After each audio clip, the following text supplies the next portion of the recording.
Saludamos al doctor Agustín Albán, quien es el secretario de Ciencia y Tecnología del gobierno ecuatoriano. Fue rector de una universidad en México, UNER Millennium de esa ciudad, luego de la Ciudad de México. Luego ha colaborado con el gobierno del presidente Lenín Moreno y se encuentra al frente de la CENESID en esta compleja coyuntura. Doctor Albán, muy buenos días. ¿Cómo se justifica este recorte de 98 millones de dólares a las universidades ecuatorianas? Gustavo, buenos días. Un saludo a todo su auditorio. Rosana, buenos días. A ver, quiero explicar un poco que no es un recorte que impone el gobierno de manera autoritaria. Entendamos cómo se compone el presupuesto universitario. El presupuesto universitario, siendo preferencial, se compone de un porcentaje fijo de la recaudación del impuesto sobre la renta y del impuesto al valor agregado. Es decir, un porcentaje de IVA, 10% de IVA, 11% de ISR, a la educación superior. Es decir, no es una decisión que alguien toma y dice hoy te subo, hoy te bajo, ¿no? Entonces, ¿qué está pasando en el país? En el país estamos viendo la crisis más grande que ha habido el país en su historia. Por ende, al caer el Producto Interno Bruto y caer la recaudación de ingresos por concepto de IVA e ISR, entonces, cuando se aplica la fórmula de asignación de recursos, tenemos menos recursos para la educación superior. Es simplemente aplicar las reglas y las leyes que asignan el presupuesto de la educación. Pero, doctor Albán, aquí hay un detalle muy importante. El presupuesto de las universidades para el 2020 se lo hace en lo que se refiere a los fondos del FENAPUPE sobre el impuesto a la renta y el IVA del año 2019. Es decir, es ya sobre lo ejecutado, no sobre lo que está sucediendo ahora. Lo que suceda en este año 2020 debería afectar en el 2021 a las universidades. No, ahí hay un error, no. Mire, el cálculo se hace en base a una proyección de ingresos, no en base a un histórico. Cuando esa proyección de ingresos cambia también la recaudación. Es muy importante que tengamos esa distinción. Y le explico por qué. Porque hacer un presupuesto en base al momento histórico y en el año siguiente no se tienen esos recursos, pues sería como decir voy a gastar lo que no tengo. Entonces, no, me gustaría aclarar ese punto, Gustavo, porque se hace en base a una proyección de recaudación del año siguiente. ¿Qué validez tendrían, doctor Albán, y esto en términos generales, no solo para las universidades, entonces, el presupuesto general del Estado que lo propone el Ejecutivo, que lo analiza, eventualmente lo reforma o lo aprueba por lo general la Asamblea Nacional? ¿Quedaría totalmente en el aire si es que la aplicación es esta de una proyección en la marcha? No. A ver, la aprobación del presupuesto se hace en base a la información que se tiene en ese momento y lo aprueba evidentemente la Asamblea, ¿no? Sin embargo, si la fórmula de asignación de recursos va ligada al impuesto sobre la renta y al IVA y hay menos impuestos sobre la renta, usted no puede repartir en el año 2020 una supuesta recaudación de 2019.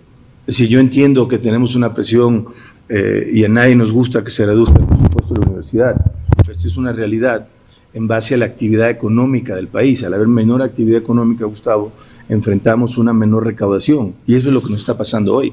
Simplemente tenemos menos recursos para muchas actividades, entre ellas la educación superior. Este 10%, enseguida estaremos con la pregunta de Rosana. Este 10%, doctor Albán, 12% calculan algunas universidades que se ha dado en este recorte, ¿sería inicial?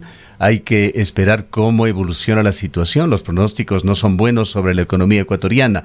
¿Quiere decir esto que con las proyecciones que puedan darse, por ejemplo, en este mes de mayo que se inicia, el recorte podría ser mayor? A ver, el presupuesto incluye la proyección de la caída del Producto Interno Bruto, entonces, y se trabajó arduamente con el Ministerio de Economía y Finanzas para asegurarnos que sea una proyección muy realista, quizá hasta conservadora en el sentido de que queremos evitar más recortes, pero La realidad es que siempre es la preocupación que tenemos. Hoy creemos que no va a ser el caso, pero siempre una preocupación que está latente para nosotros como CENESID, como Ministerio de Economía y Finanzas también. Pero sí, indudablemente es una preocupación que está latente porque entendemos de dónde se derivan estos ingresos, Gustavo. Doctor Albán, muy buenos días. Pues la situación definitivamente es sumamente compleja para las universidades públicas. Se habla de que estos recortes vendrían a incidir en prácticamente la mitad de los docentes. Hablamos, por ejemplo, de la Universidad de Cuenca. El señor rector ha hablado de entre 400 y 450 docentes, es decir, más del 40% de la planta docente que no podría ya ser recontratada. Son profesores en su mayoría ocasionales. La central habla de alrededor de 500 docentes. Esto implica una situación sumamente compleja en número de horas de formación, es decir, el número de horas que los docentes además entregan tanto para la práctica de la docencia, de la investigación, de la vinculación. Implicaría en todo caso no para este semestre, para el próximo, un cierre muy fuerte de cupos. Incluso la Universidad Central ha anunciado ya la cancelación o la suspensión de las matrículas para el próximo año, porque además de este recorte se suma a uno que ya hubo anteriormente. Por ejemplo, la UNAE tuvo ya una reducción de más de 10 millones de dólares, ahora es más de 1,5 millones de dólares. El día de ayer el rector ha anunciado ya la salida de 37 profesores, de alrededor de 13 profesionales del área administrativa, el cierre de profesionalización. Es decir, con esto, ¿hacia dónde avanza la educación superior? A ver, vamos por partes. Mire, no necesariamente se debe afectar la docencia. Usted habla de investigación, coincido. Hay investigación que no se va a poder llevar a cabo por la pandemia.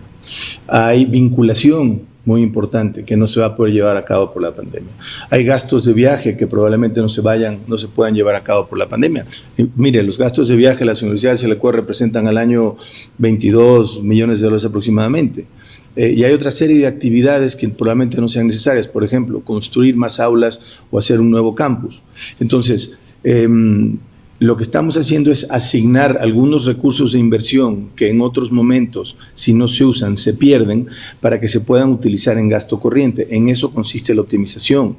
Lo que menciona la UNAI, por ejemplo, la UNAI se redujo el presupuesto porque ya terminó su periodo de construcción. Ahora estamos enfocados en el gasto corriente. Entonces, justamente el ejercicio que estamos haciendo, y tuvimos esta semana una conversación con el rector Pablo Venegas, y estoy teniendo reuniones individuales con todas las universidades del país para entender su situación financiera y para que tomen conciencia también del nivel de gasto y nivel de optimización. Lo que no nos puede pasar en esta crisis es que seguimos teniendo una serie de gastos que no son necesariamente que abonan a la calidad de la docencia.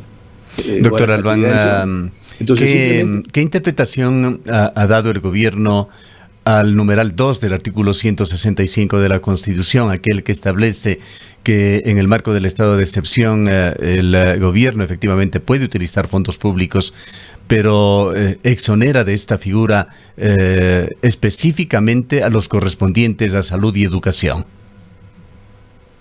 Claro, es que es un tema importantísimo de aclarar. No se están quitando recursos de la educación pública. Separemos un poco, ¿no? Educación básica, media y superior, ¿no? La educación superior tiene una mecánica de financiamiento diferente y preferencial. Entonces, el momento no es que se quitan recursos de la educación superior. Se aplica la fórmula que prevé la ley para que se asignen recursos a la educación superior. Y es un tema que no es que quiera ser un tema fundamental y a veces no es fácil de explicar y que lo entienda todo el mundo. La interpretación del artículo es que se reducen y se quitan, no se quitan recursos. Se sigue aplicando la misma fórmula de asignación de recursos, la misma fórmula que se aplicó el año pasado y el anterior. Este año, ante la caída tan dramática del Producto Interno Bruto, la caída tan dramática de la recaudación, tenemos menos recursos. Entonces, entiendo que hay acciones legales, acciones constitucionales, vivimos en un país libre y democrático y cada cual puede presentar las acciones que quiera, pero la interpretación que hacemos nosotros es que no se están quitando recursos de la educación superior, se está aplicando la fórmula preacordada para la asignación de recursos. En el tema de la asignación de presupuestos para las universidades, doctor Albán, hubo problemas en el año 2019 en la estructuración del presupuesto general del Estado y en el 2020. En ambos años se propusieron recortes a los presupuestos de las universidades. Esto generó las lógicas protestas de lo que pudimos ver, más allá de las explicaciones que se dieron al final de que no había, de que se dejaba sin efecto estos recortes. En realidad lo que hubo, y corríjame si no es así, fueron compensaciones, entre ellas, por ejemplo, de la devolución del IVA, que era una deuda ya de las universidades, pero se decía, se va a compensar devolviendo el IVA, el caso de la Universidad de Cuenca, por ejemplo, pero en realidad el recorte se había dado.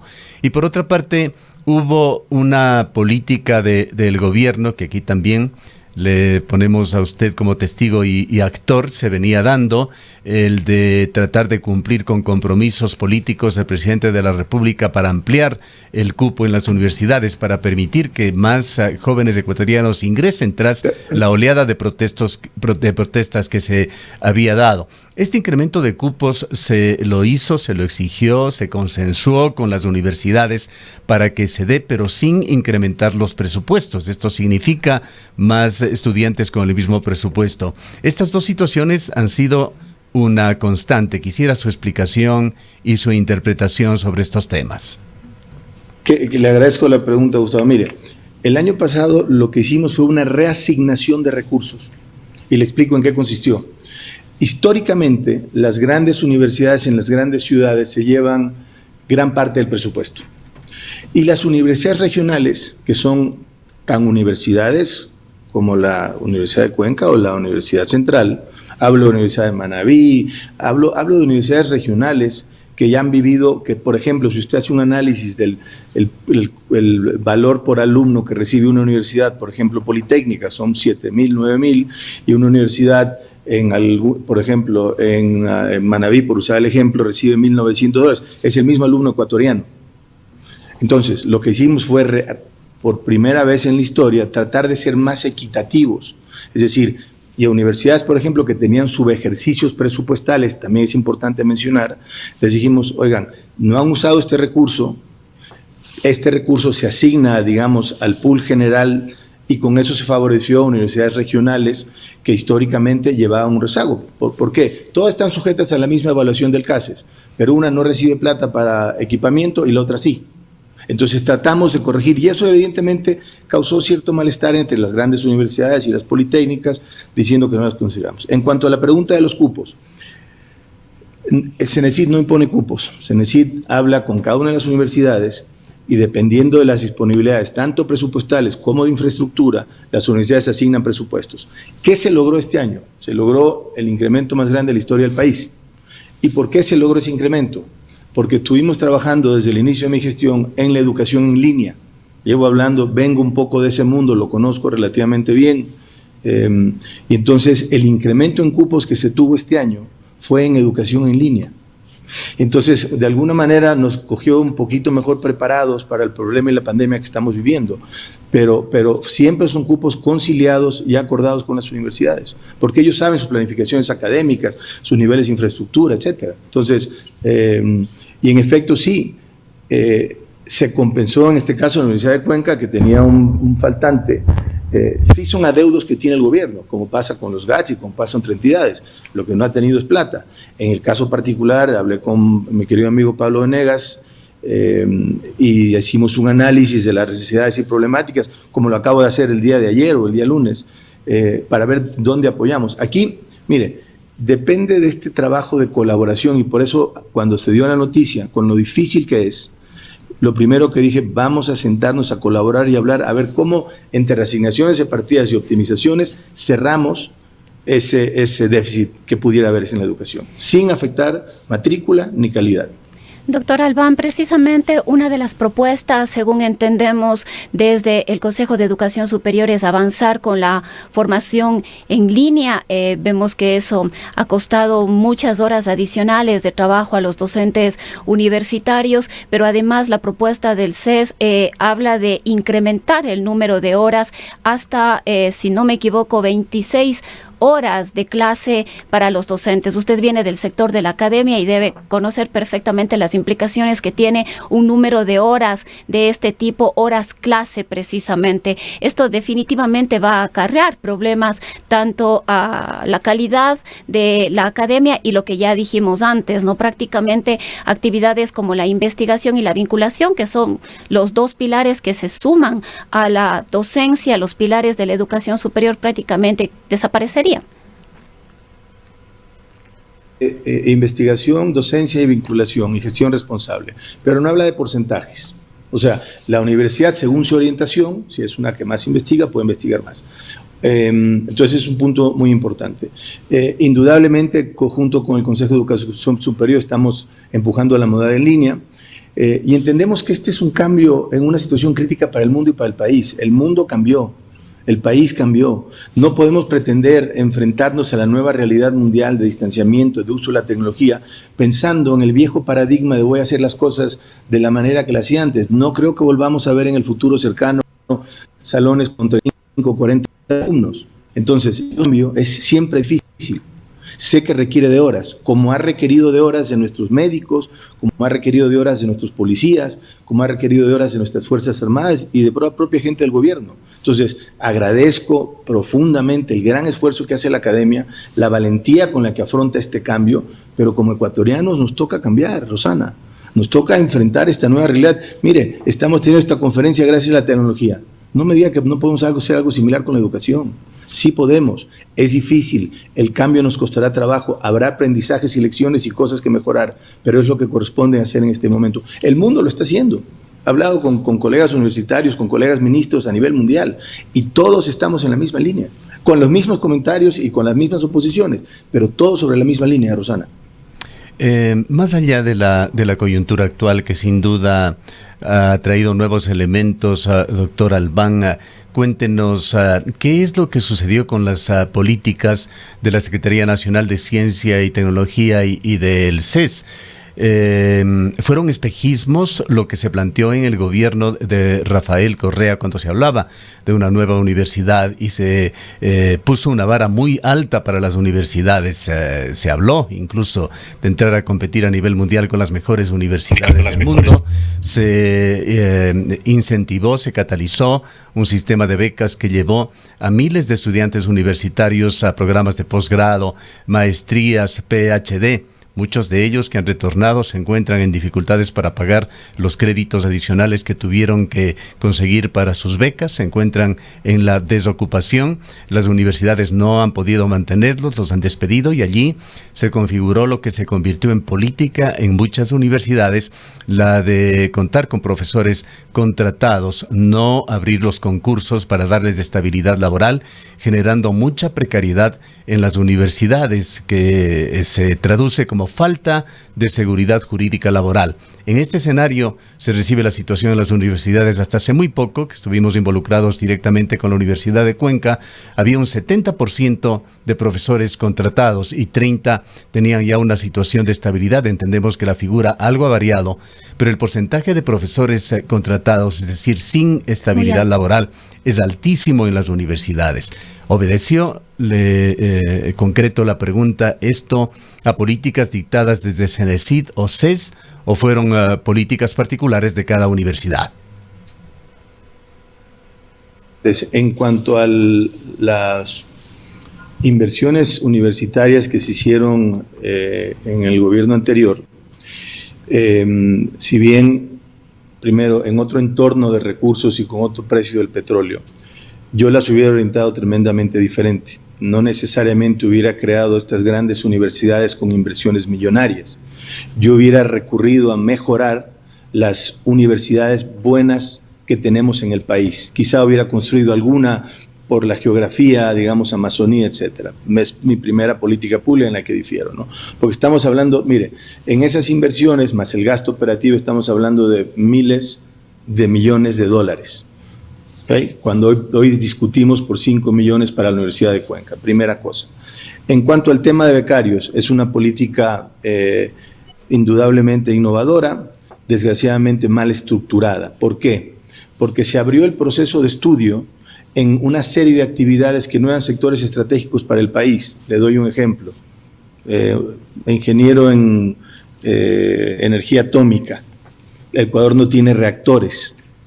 Entonces, evidentemente, gracias a esta política de regalar, además le digo una cosa, hoy aún seguimos pagando becas de $500,000 y más. Entonces, cuando y me encantaría que todos esos talentosísimos becarios los pudiéramos asimilar pero no solo en la academia ecuatoriana, en la industria ecuatoriana, sería infinitamente más valioso, porque aportarían muchísimo más. Entonces, la política de becas debe ir orientada con un plan de desarrollo del país. Así lo hubiera hecho yo. Y en cuanto al tema de la precariedad, a ver, las universidades deben mantener una razón entre docentes ocasionales y docentes a tiempo completo. ¿Cuál es esta razón? Fija hoy los docentes ocasionales. ¿Cuál es esta razón? Es algo muy importante. Sí, que pueden permanecer como ocasionales, ¿no? Usted que viene de la academia lo sabe muy bien. Yo en lo personal, cuando analizo las cifras de las universidades, me doy cuenta que mucha de la carga docente la lleva el docente ocasional. El gran héroe que da la cara muchas veces es el docente. Y hay una ventaja adicional, que el docente ocasional es una persona que a veces tiene otras ocupaciones y aporta una parte de su vivencia profesional en el aula. Entonces, entiendo lo de la posible precarización, pero yo más bien diría es un modelo híbrido que nos permite tener los grandes pensadores y la gente que viene de la experiencia del campo laboral. Y justamente la educación hoy se ha convertido en una educación vivencial, no necesariamente teórica, o por lo menos la educación del futuro no será necesariamente puramente teórica, será una educación que requiera de ese componente de la vida real, porque es el componente que vamos a enfrentar y lo hemos enfrentado todos los que hemos salido después de la universidad al campo laboral. Doctor Albán, ¿cuál es la situación en cuanto a los presupuestos o los recursos para las universidades cofinanciadas? Algunas de ellas algunas universidades de la ciudad de Cuenca han optado ya por la reducción de los salarios de sus docentes. El día de ayer ofrecieron una rueda de prensa en la que también anunciaban acciones como de medidas de acción constitucional frente a lo que está ocurriendo. No le vi la primera parte de la pregunta, pero entiendo lo que me está planteando. A ver, evidentemente las universidades cofinanciadas también tendrán una reducción. En el caso de las cofinanciadas, hay una regla muy clara del gobierno que el recurso que reciben se aplica para dar becas. Esas universidades cobran pensiones, es decir, ellos sí generan recursos, ahí no hay gratuidad como en el sistema público. Entonces, están un poco en la posición de decir, bueno, si el gobierno no me da, yo puedo poner un poco más de mi parte. Y entiendo cómo le ha pasado, y también, claro, ahí sí han aplicado algunas reducciones salariales, entiendo que no son óptimas, están preservando el trabajo dentro de sus estructuras de costos, dentro de su capacidad de generar ingresos, como se ha bajado el sueldo del señor presidente, como le han bajado el sueldo a todos los ministros, porque son épocas diferentes, son épocas de arrimar el hombro, son épocas de ayudar al país.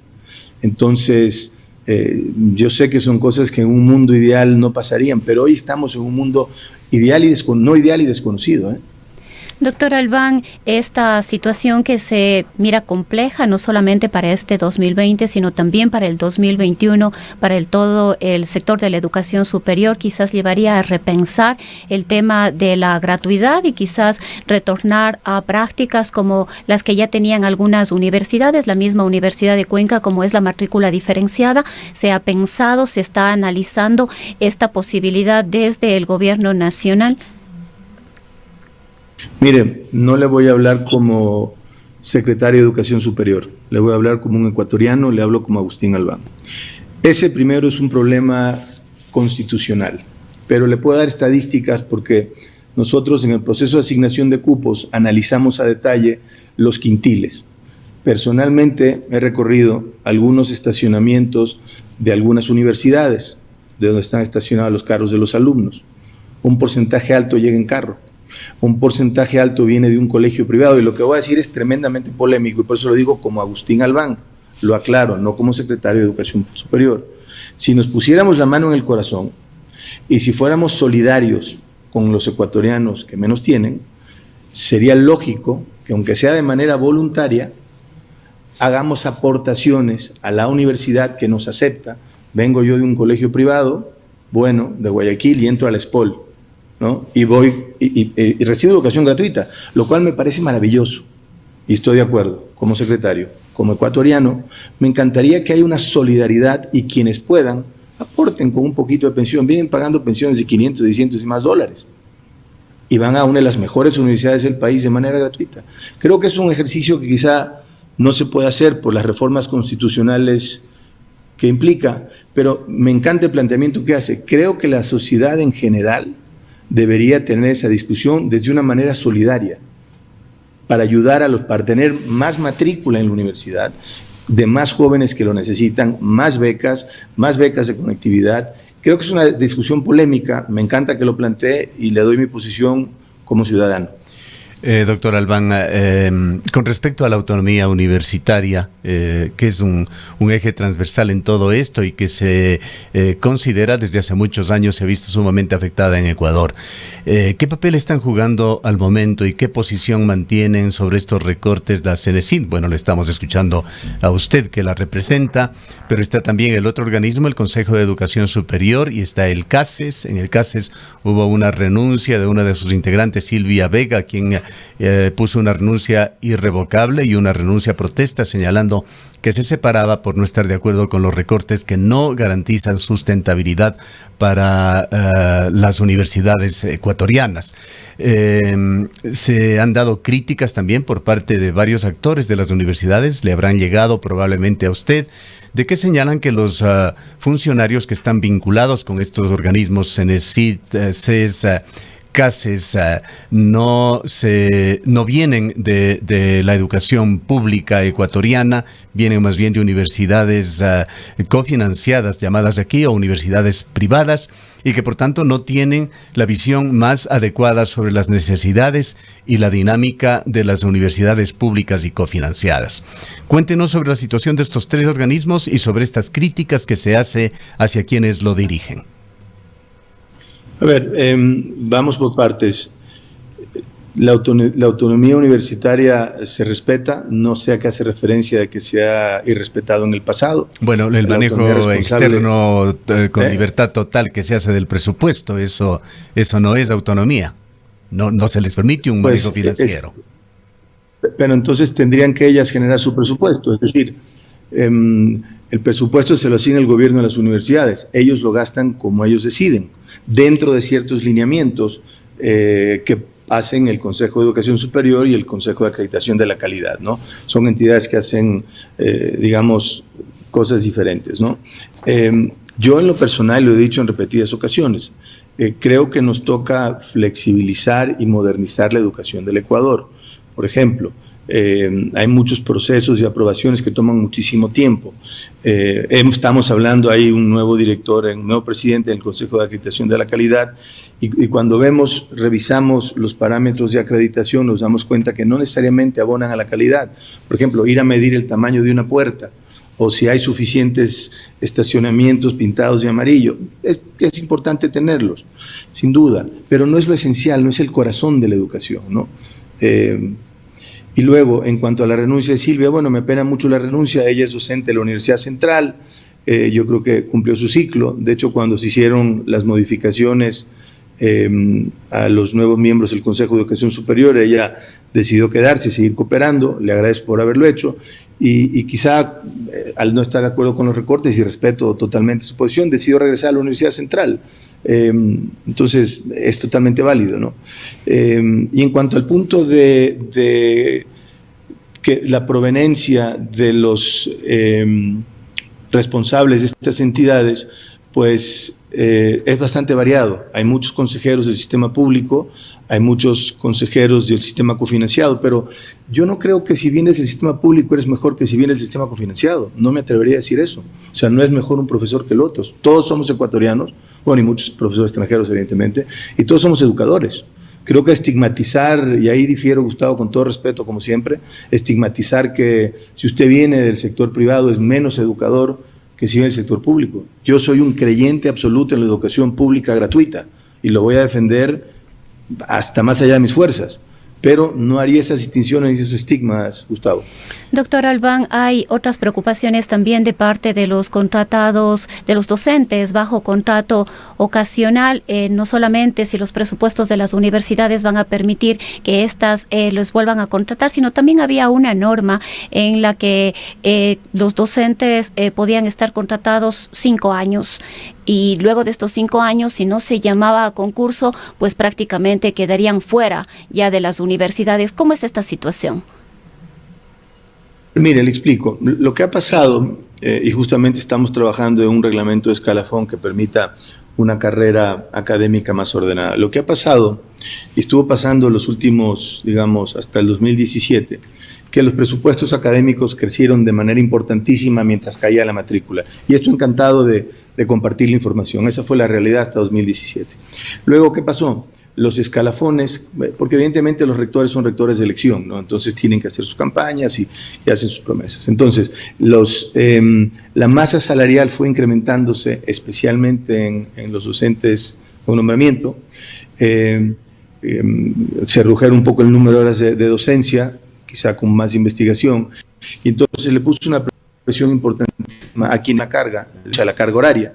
Y entonces, cuando las universidades están al tope de sus presupuestos de masa salarial con los docentes de nombramiento, entonces presionan el que los docentes ocasionales puedan tener acceso a un nombramiento.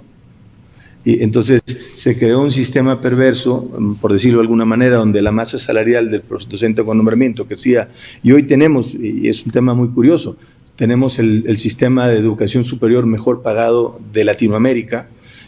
Comparado con España también pagamos tremendamente bien, por eso tenemos una cantidad de profesores extranjeros, no se diga de otros países, ¿no? Pero tenemos un porcentaje importante de profesores extranjeros porque tenemos el mejor nivel de compensación.